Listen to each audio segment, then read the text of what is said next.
Today I'm going to do a speed painting of this drawing. It's been really hot here, so I'm going to paint winter.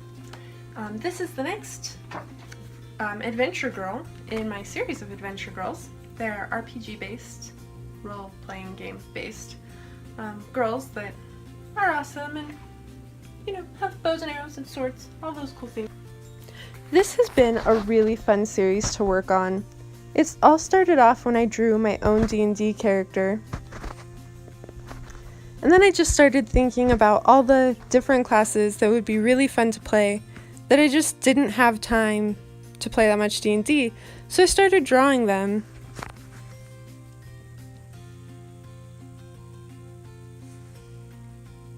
So this painting is of a halfling ranger and her mastiff mount.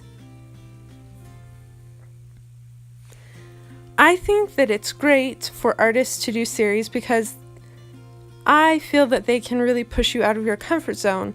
Like here I am drawing a background, which is definitely out of my comfort zone, and it's something that I hope to get better at and feel more confident about.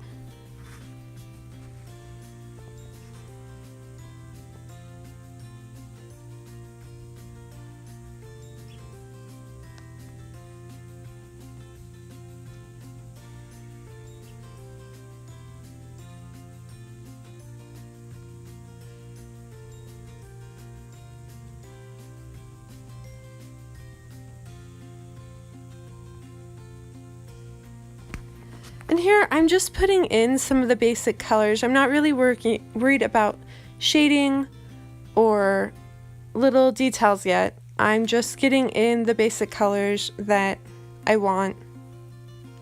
And I don't do a whole lot of color studies, so sometimes my colors are better than others. It's kind of hit and miss.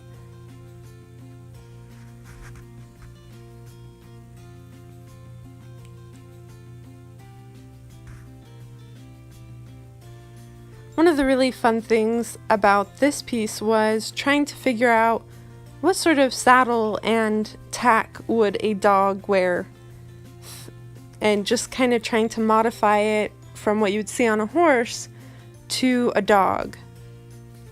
These are the things that illustrators think about: dog saddles, dragon, how their wings would work, all this geeky fun stuff.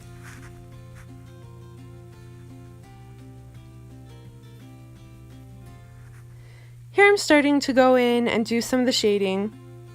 I was using reference that I found on Pinterest of Mastiff dogs, because I don't remember just off the top of my head what a Mastiff looks like and where all their little wrinkles are, so I have to look at a reference photo.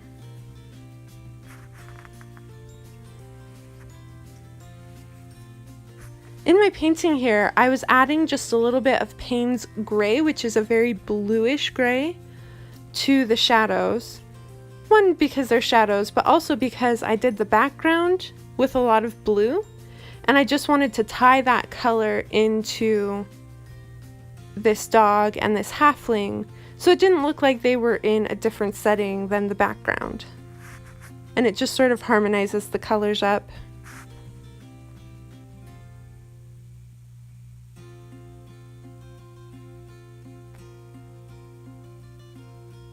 You may notice that my fingernail color has changed. That is because I did this painting over many weeks, like I do most of my paintings. I was talking to a friend who does art. It's actually Tells Fantastic. You should check out her YouTube channel because she has some really beautiful art and some fairy tale reviews.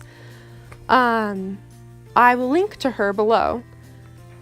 But she was surprised when I said that I will just set a painting down for weeks and pick it back up and keep working on it. But I'm kind of ADD, so that is just what works best for me. And there's really no like hard fast rules in art. However you work works.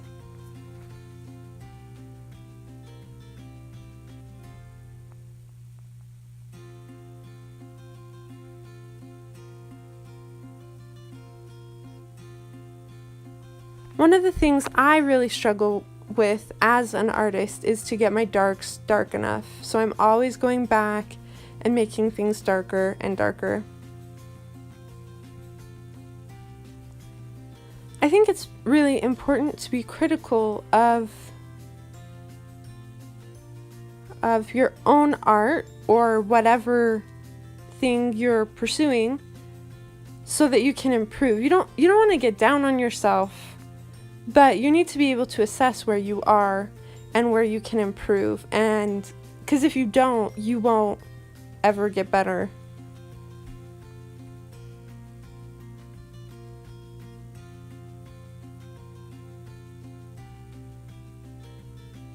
I'm just painting the little bunny because, you know, most paintings need a little bunny in them. Like I said, just getting things more dark. I always struggle to do that.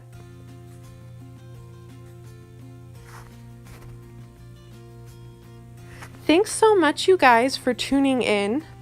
If you like the video, if you would please like this, maybe leave a comment. Any suggestions for future videos would be great.